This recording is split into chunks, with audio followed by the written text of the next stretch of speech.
శనగపప్పు నానబెట్టుకున్నానండి. ఇవి కాకరకాయలన్నీ తరిగేసి దాంట్లో వేసానండి. పచ్చెనపప్పు తీసి దీంట్లో వేసి అప్పుడండి కాకరకాయల ముక్కలేసి దాంట్లో కొంచెం ఉరిపిండి వేసి కొంచెం ఉప్పు కారం వేసాం. అంటే ఇది కాకరకాయ పకోడీ. మూకుడు నూనె కాగాక అవి వేయాలి.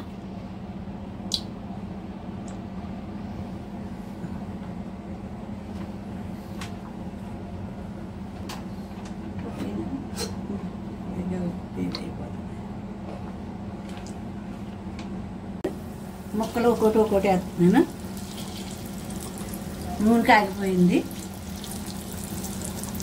వేసేస్తున్నాను.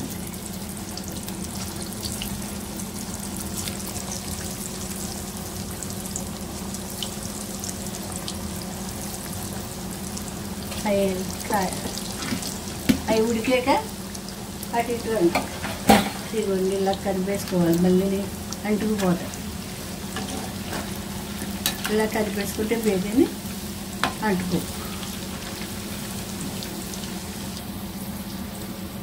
చాలా కొట్టాలమ్మా.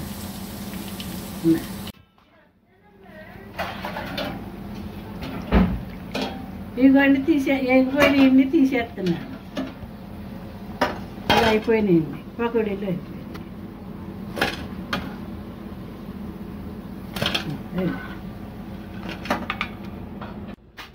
కాకరకాయ వేపుడండి. పచ్చెనపప్పు నానబెట్టి రుబ్బుకుని కొంచెం కారం ఉప్పు కలిపి అట్లలో కాకరకాయలు రౌండ్గా కోసుకుని వేసుకోవాలండి.